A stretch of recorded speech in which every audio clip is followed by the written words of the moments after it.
Hello everyone, मैं सौरभ कोहली आपका हार्दिक स्वागत करता हूं अपने यूट्यूब चैनल में।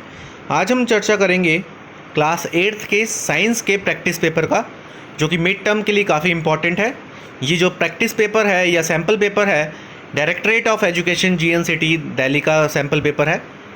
याद रहे कि ये डीओई की तरफ से ही हमें सैम्पल पेपर ये आया है, और जो हमारे मिड टर्म होते हैं वो भी डीओई ही छाप के हमें भेजता है, यानी कि प्रिंट करके वहीं से ही आते हैं।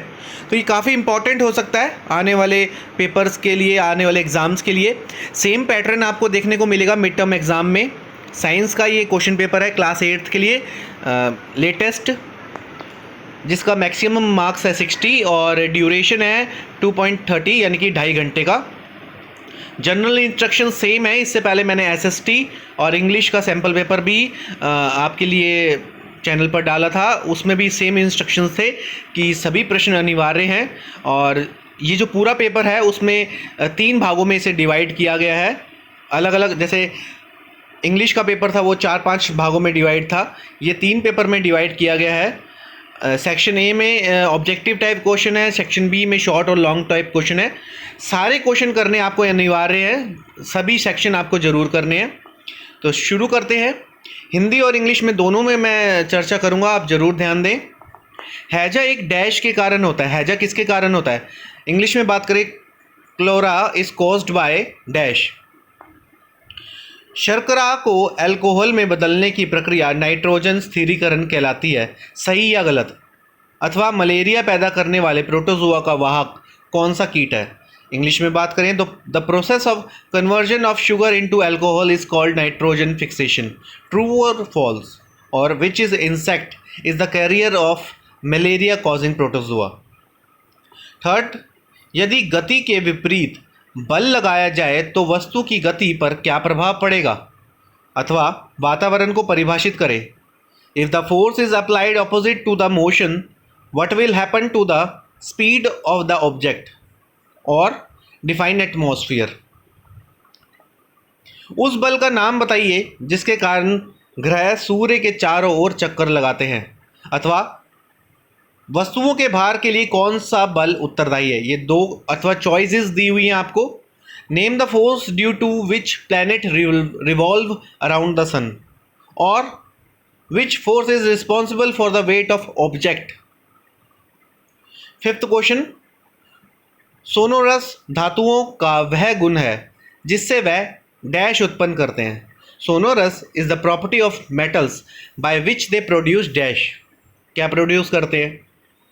किन्हीं 2 धातुओं के नाम लिखिए जो विद्युत की कुचालक है।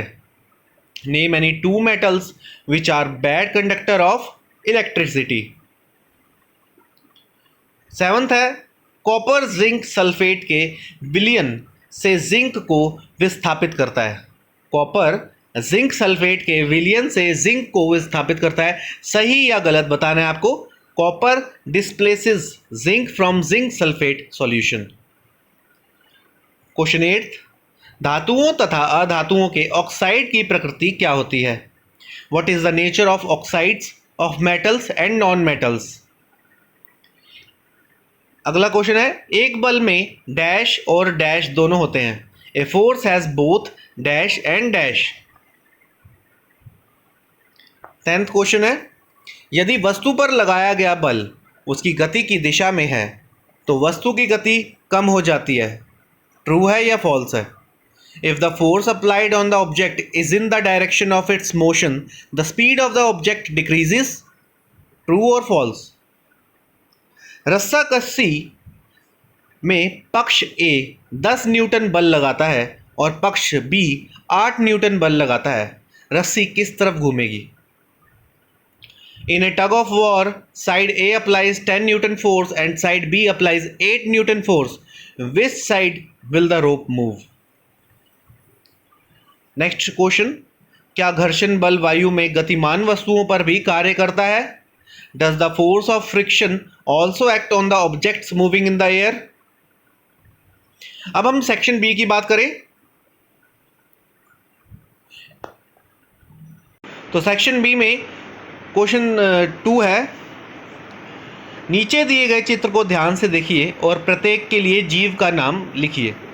Look at the following given picture and right the name of the organism for each. आप देख सकते हैं किस चीज़ की ये पिक्चर है, ए में और बी में, और चॉइस दी गई है इस क्वेश्चन में, अथवा एक प्रतिजैविक का उदाहरण दीजिए तथा इसे उत्पन्न करने वाले जीवाणुओं का नाम भी बताइए। ये जो क्वेश्चन है केवल दृष्टिबाधित छात्रों के लिए है, नॉट फॉर एवरीवन। अगर आपने बाजार से 1 लीटर दूध लिया है और उसे अपने घर पर पॉस्चराइज करना है, आप वह कैसे करोगे?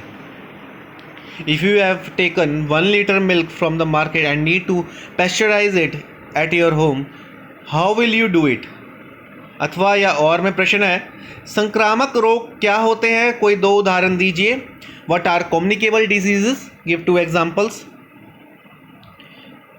प्रश्न चौथा, अगर आप अपने घर में नींबू के अचार को एल्युमिनियम के बर्तन में रखते हैं तो वो पाते हैं कि कुछ दिनों बाद वह खराब हो जाता है, समझाइए क्यों? If you store the lemon pickle in an aluminum utensils at your home, then you find that after some days it gets spoiled. Explain why. पांचवा प्रश्न, पहाड़ों की ऊंचाई पर कभी कभी लोगों को नाक से खून बहने की समस्या का सामना करना पड़ता है, क्यों? अथवा में प्रश्न है, नुकीले कील को कुंद की तुलना में लकड़ी में ठोकना आसान क्यों है? At high altitude of mountains, sometimes the people faces a problem of nose bleeding. Why? Or why is easier to hammer a sharp nail into wood than a blunt one? Sixth question है part 2 का, किसी वस्तु की गति की स्थिति को धक्का और खींचना दोनों द्वारा बदलने की स्थिति के 2 उदाहरण दीजिए। Give 2 examples of situation to change the status of motion of an object by both push and pull. अथवा में प्रश्न है, पतली पट्टियों की तुलना में चौड़ी पट्टियों वाले स्कूल बैग को उठाना सुविधाजनक क्यों है? Why is it comfortable to lift a school bag with broad straps than thin straps? Question 7, हम वायुमंडलीय दबाव के प्रभाव को क्यों महसूस करते हैं? Why do we feel the effect of atmospheric pressure? अथवा में प्रश्न है, दबाव कैसे बदलेगा अगर बल को स्थिर रखते हुए क्षेत्रफल दोगुना किया जाता है, क्षेत्रफल को स्थिर रखते हुए बल को दोगुना कर दिया जाता है? How would pressure change if area is doubled keeping force constant? Force is double keeping area constant. Next question है, निम्नलिखित को मिलाइए। Match the following. एक तरफ डिजीज़ के नाम लिखे हैं, रोग के नाम लिखे हैं, एक तरफ माइक्रो ऑर्गेनिज्म सूक्ष्म जीव के नाम लिखे हैं। तो निमोनिया किससे होता है वो आपको मैच करना है, कफ किससे होती है और एड्स किससे होता है, ये सब मैच करना है आपको। क्वेश्चन 9, निम्नलिखित के कारण दीजिए। एल्युमिनियम फॉयल का उपयोग खाद्य पदार्थों को लपेटने के लिए किया जाता है। द्रवों को गर्म करने के लिए विसर्जन छड़ें धात्विक पदार्थों से बनी होती हैं। कॉपर जिंक को उसके लवण के विलयन से विस्थापित नहीं कर सकता। सोडियम और पोटेशियम को मिट्टी के तेल में संग्रहित किया जाता है। अथवा में प्रश्न है, कॉलम ए में दिए गए पदार्थों को कॉलम बी में दिए गए उनके उपयोगों में से सम्मिलित कीजिए।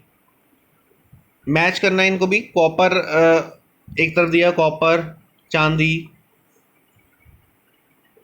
HNO3, सल्फर, लोहा, एक तरफ दिया हुआ बी साइड में एसिड, बिजली के तार, आभूषण, हीमोग्लोबिन, आधार, अधातु। तो इनको मैच करना है। क्वेश्चन 10, निम्नलिखित स्थितियों में बल लगाने वाले एजेंट और उस स्थिति की पहचान करें जिस पर वह कार्य करता है। प्रत्येक स्थिति में बल के प्रभाव का उल्लेख कीजिए। ए, नींबू का एक टुकड़ा उंगलियों के बीच निचोड़कर उसका रस निकालने। बी, टूथपेस्ट ट्यूब से पेस्ट निकालना। सी, एक स्प्रिंग से लटका हुआ भार जबकि उसका दूसरा सिरा दीवार से लगे हुए हुक पर होता है। In the following situation, identify the agent exerting the force and the object on which it acts. State the effect of the force in each case. Squeezing a piece of lemon between the fingers to extract its juice. B. Taking out paste from a toothpaste tube. C. A loud suspended from a spring while its other end is on a hook fixed to a wall. Question 11th, निम्नलिखित का उत्तर दें। एक बल के लगने के लिए कितनी वस्तुएं मौजूद होनी चाहिए? दो दोस्त ए और बी एक ही दिशा में एक बॉक्स पर 2 न्यूटन और 4 न्यूटन का बल लगा रहे हैं, उनके द्वारा लगाया गया कुल बल कितना होगा? सी. क्या घर्षण बल वायु में गतिमान वस्तुओं पर भी कार्य करता है? Answer the following. How many object should be present for a force to come into play? B. Two friends A and B are applying a force of 2 Newton and 4 Newton on a box in the same direction. What will be the total force applied by them? Does the force of attraction also act on the objects moving in the air? Section C की बात करें, A, B दोनों खत्म हो गए, अब section C की बात करते हैं। सूक्ष्म जीव हमारे जीवन में निम्नलिखित प्रकार से उपयोगी होते हैं। जीवाणु मृत पौधे और जानवरों के श्रेय का कारण बनते हैं, जो कि वातावरण को स्वच्छ रखने में सहायक है। नाइट्रोजन स्थिरीकरण करने वाले जीवाणु वायुमंडलीय नाइट्रोजन को नाइट्रेट्स में बदल देते हैं। बैक्टीरिया का उपयोग सिरका, दही, पनीर आदि के उत्पादन में किया जाता है। बैक्टीरिया का उपयोग सीवेज निपटान संयंत्रों में किया जाता है। अन्य सूक्ष्मजीवों जैसे विषाणु, कवक, यीस्ट आदि का उपयोग मूल्यवान चिकित्सा, कृषि और औद्योगिक उत्पादों के उत्पादन के लिए भी किया जाता है, जैसे एंटीबायोटिक्स, बेवरेजेस में अल्कोहल और बेकिंग उद्योगों में भी उपयोग किया जाता है। इंग्लिश में बात करूं तो micro organisms are useful in our lives in the following ways. Bacteria cause the decay of dead plants and animal for cleaning the environment, nitrogen fixing. Bacteria convert the atmospheric nitrogen into nitrates. Bacteria are used in the production of vinegar, curd, cheese etcetera. Bacteria are used in sewage disposal plants. Some other microorganisms like viruses, fungi, yeast, etc.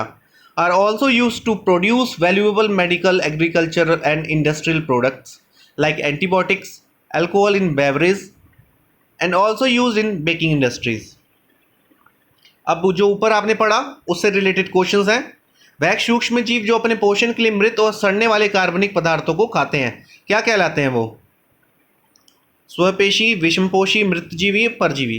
The microbes which feed on dead and decayed organisms matter for their nutrition are called autotrophs, heterotrophs, saprotrophs, parasites. वह जीवाणु जो मंडलीय nitrogen को nitrates में परिवर्तित करता है, अर्थात नाइट्रोजन स्थिरीकरण का होता है। Lactobacillus, anthrax, rhizobium, mycobacterium. The bacteria which convert the atmospheric nitrogen into nitrates. Nitrogen fixation is. Third है, दूध से दही और पनीर का उत्पादन किस जीवाणु द्वारा होता है? वह क्या कहलाता है? Lactobacillus, rhizobium, anthrax, mycobacterium. Breweries उद्योगों में किण्वन की प्रक्रिया के लिए जिम्मेदार सूक्ष्मजीवी कौन है? The microbes which are responsible for the process of fermentation in the breweries industries is bacteria, virus, fungi और yeast. कुछ सूक्ष्मजीवी हमारे जीवन और हमारे पर्यावरण के लिए और मनुष्यों, पेड़ पौधों तथा पशुओं के स्वास्थ्य के लिए भी हानिकारक है। सूक्ष्मजीव मनुष्यों, पौधों और जानवरों में बीमारियों का कारण बनते हैं। सूक्ष्मजीव भोजन को खराब करते हैं और खाद्य विषाक्तता का कारण बनते हैं। सूक्ष्मजीव पर्यावरण और परिवेश की गुणवत्ता को भी खराब करते हैं। इस प्रकार विभिन्न हानिकारक जीवों से अपने और अपने पर्यावरण की सुरक्षा की भी आवश्यकता है। Some micro organism are also harmful organism are for our lives and for our environment and for the health care of human beings. Plants and animals microorganisms cause disease in human beings. Plants and animal microorganisms spoil food and cause food poisoning. Microorganisms also degrade the quality of the environment and surroundings. Thus, there is also a need for protection of ourselves and our environment from various harmful organisms. अब जो ऊपर आपने paragraph पढ़ा उससे related question है, रोग उत्पन्न करने के लिए उत्तरदायी सूक्ष्मजीवी कहलाते हैं रोगजनक, सूक्ष्मजीव, बैक्टीरियायोज फेज, परजीवी। The microorganism which are responsible for causing the disease are called pathogen, parasite, microbe, bacteriophage. Second है, निम्नलिखित में से कौन सा एक संक्रामक रोग है जो सूक्ष्म जीवों के कारण होता है? एड्स, ट्यूबरकुलोसिस, पोलियो, डेंगू, तपेदिक जिसको बोलते हैं ट्यूबरकुलोसिस को। निम्नलिखित में से कौन सा रोग विषाणु से होता है? हेपेटाइटिस, एंथ्रेक्स, टेटनस, तपेदिक यानी कि tuberculosis. Which one of the following disease caused by a virus? वह सूक्ष्म जीव जो केवल परपोषी के अंदर रहने पर ही जीवित कहलाते हैं। बैक्टीरिया यानी कि जीवाणु, कवक, प्रोटोजोआ, वायरस यानी कि विषाणु। The microorganism which is living only when inside the host is bacteria, fungi, protozoa, virus. 14th है, कुछ गुण निम्न तालिका में सूचीबद्ध है। इन गुणों के आधार पर धातुओं और अधातुओं में भेद कीजिए। गुण में जैसे कठोरता है, अधात्व तन्यता और धातु अधातु, तन्यता अथवा ऊष्मा एवं विद्युत का संचालन। Some properties are listed in the following table. Distinguish between metal and non-metal on the basis of these properties. Properties: hardness, malleability, ductility और conduction of heat and electricity. Metal and non-metal के बारे में आपको बतानी है। धातु अधातु दोनों के बारे में तीनों इस तरह से आपको मेंशन करनी है। 15th क्वेश्चन है, धातु और अधातु हमारे लिए बहुत उपयोगी है। धातुओं का उपयोग खाना पकाने के सामान बनाने में, बिजली के उपकरण, बिजली के तार, फ्रिज आदि बनाने में, भवन निर्माण सामग्री के लिए, एल्युमिनियम और लोहे की शीट बनाने में, सोने चांदी आदि में के आभूषण बनाने तथा तांबे एल्युमिनियम के सिक्के बनाने में किया जाता है। अधातुओं का उपयोग भी कई जगह तथा कई वस्तुएं बनाने में होता है, जैसे कि अमोनिया, नाइट्रेट, एसिड, उर्वरकों की बनाने में, पानी के शुद्धिकरण के लिए, रॉकेट ईंधन के रूप में, पेंसिल बनाने के लिए, सल्फ्यूरिक एसिड बनाने में। तो ये भी था क्वेश्चंस। आप इंग्लिश में भी आप देख सकते हैं। Metal and non metal are very useful for us. Metals are used to make cooking wares in making electric appliances, electric wires, fridge, etc. Sheets of aluminium and iron for building materials. In manufacturing jewelries from gold, silver, coins from coppers and aluminium, etc. Non-metal are useful for so many purposes like the preparation of ammonia, nitric acid and fertilizers, for the purification of water as a rocket fuel, to make pencils, preparation of sulfuric acid. विद्युत तार बनाने के लिए किस धातु का प्रयोग किया जाता है? Gold, copper, sodium, mercury. आभूषण बनाने के लिए जिन धातुओं का उपयोग किया जाता है वह कौन से हैं? Gold, silver, copper, iron, sodium, potassium, lead and zinc. उर्वरक बनाने के लिए जिन अधातुओं का उपयोग किया जाता है वह कौन से हैं?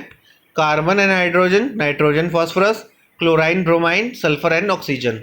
अथवा में प्रश्न है इसके, जल के शुद्धिकरण के लिए प्रयुक्त अधातु है ब्रोमाइन, ऑक्सीजन, क्लोराइन, हाइड्रोजन। तो इस प्रकार आपका ये पूरा सैम्पल पेपर ख़त्म होता है। नेक्स्ट जो भी आपके सब्जेक्ट के क्वेश्चन पेपर बचे हैं उनको भी आपके पास जल्दी ही सेंड कर दूंगा मैं। आप इस चैनल के साथ जुड़े रहिए, इसे लाइक, शेयर और सब्सक्राइब करना बिल्कुल ना भूलें। धन्यवाद।